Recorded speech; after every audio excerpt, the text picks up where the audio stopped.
Asian markets were mixed this morning. However, we did see Chinese tech firms listed in Hong Kong soaring higher after a Wall Street Journal report indicated that the regulators in China had concluded a probe on ride-hailing firm Didi, as well as two other US Chinese tech-listed companies. However, also what we are seeing from a European perspective, markets climbing in higher, especially in a week where it's going to be dominated by the ECB rate decision, as well as US CPI figures. But to talk to us about the overall dynamics and focus in also on our local markets, we are joined by Gary Boyson, who is from Rand Swiss. Gary, thank you so much for your time. So we have the UK markets coming on stream after, I suppose, call it 2 days of a holiday. And you're seeing Asian markets a little bit higher. And I'm wondering if a lot of that sentiment has to do with the fact that Beijing has opened up further, given the fact that it had those COVID restrictions. I think that's absolutely right. So you've got a couple of big issues globally. So one is the inflation issue in the US. The second is obviously the Ukraine war and the disruption it has in specifically the energy markets and the food markets. And then the other one is that China is in a very, very heavy lockdown, and that's creating all sorts of supply constraints. But what we have is an indication that the market is opening. We obviously got Chinese PMI numbers out this morning, which were actually a big miss, well below the inflection point at 50, showing that manufacturing in China is contracting. But the market just shrugged that off entirely and said, wait a minute, we've got Beijing open, I think, opening at least. I think they've recorded out of their 16 districts, 13 districts have had zero COVID over the last 7 days. We are still seeing cases rise in Hong Kong, but overall the tone certainly is optimistic. And if the Chinese are getting back to work and can move around freely, that's one of the big three problems the globe is facing, looking a little bit better.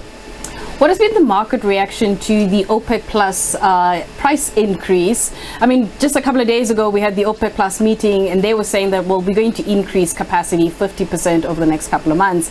Now we've got this news. What was the market reaction? Well, we still got oil sitting at well, if you look at Brent crude oil, obviously there's a lot of different types of oil, but it's still sitting at around $120 a barrel.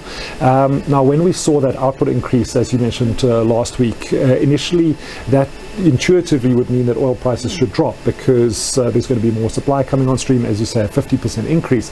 The problem is oil prices actually went up, and it was because of the nature of that increase. And the nature was that the quota lifts were across a huge variety of different players. So and many of them couldn't actually fulfill that kind of quota. You look at Iran, the sanctions are still very much in place, and just from an operational point of view, it wasn't going to happen. So what essentially the people that it benefited most was probably Saudi Arabia, Kuwait, Iraq to an extent as well, the UAE. Now, when you have this high demand for product, but other members of OPEC and OPEC Plus not able to deliver, obviously Russia has got the European sanctions in place now as well, that allows them to lift prices, and they can obviously do much better deals on their contracts, and that's why the market was already to an extent pricing in higher oil prices in the general commodity contracts, and that's why I don't think you see too much of a reaction to news that the oil price hikes.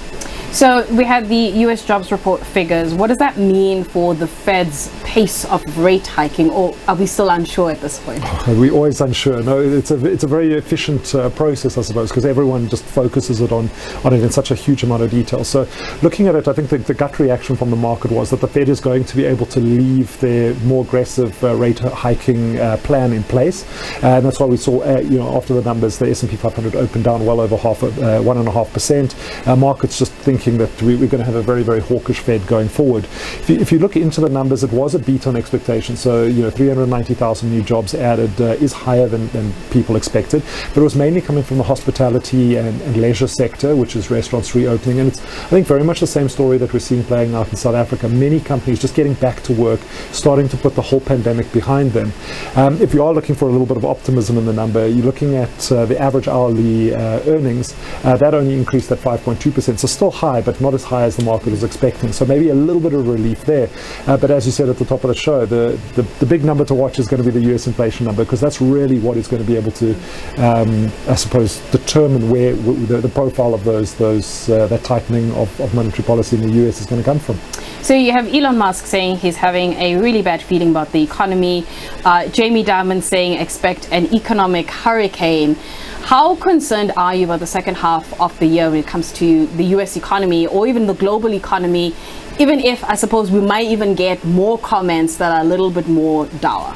Well, I suppose it's very emotive language, and you've got to kind of look at the numbers behind these things. So it's very easy to say an economic hurricane there's a ticking time bomb in the economy. You can use these words that almost stoke up fear, but the fact is that more often than not, once something is well understood by the general market, it's already in the price of different securities. So, if you look at the Nasdaq down almost 30% for the year, we've seen a huge amount of adjustment in underlying financial markets already. And Jamie Dimon saying that we're facing an economic hurricane, that is almost describing the environment that we're already in. The winds are blowing pretty strong for financial market participants. Elon Musk, on the other hand, that's a little bit different, because Elon Musk coming out and saying, I have a super bad feeling about the economy, let's freeze hiring in Tesla worldwide and actually look at retrenching 1 in 10. That's going to have real world impacts, and that's CEOs taking a very cautious view of what's going to happen over the next 12 to 18 months, and that can easily multiply through the economy. So I think it's difficult to say. I think there's no question it's going to be a difficult at least 6 to 18 months. We're seeing the inflation, we know this, but I suppose what the question that investors have to ask is how much of this is already baked into market prices. All right, on that note, let's leave it there. Thank you so much. That is Gary Boyson giving us his perspective on the markets. And of course, we will keep you updated as the week unfolds on that ECB rate decision, as well as those US CPI figures.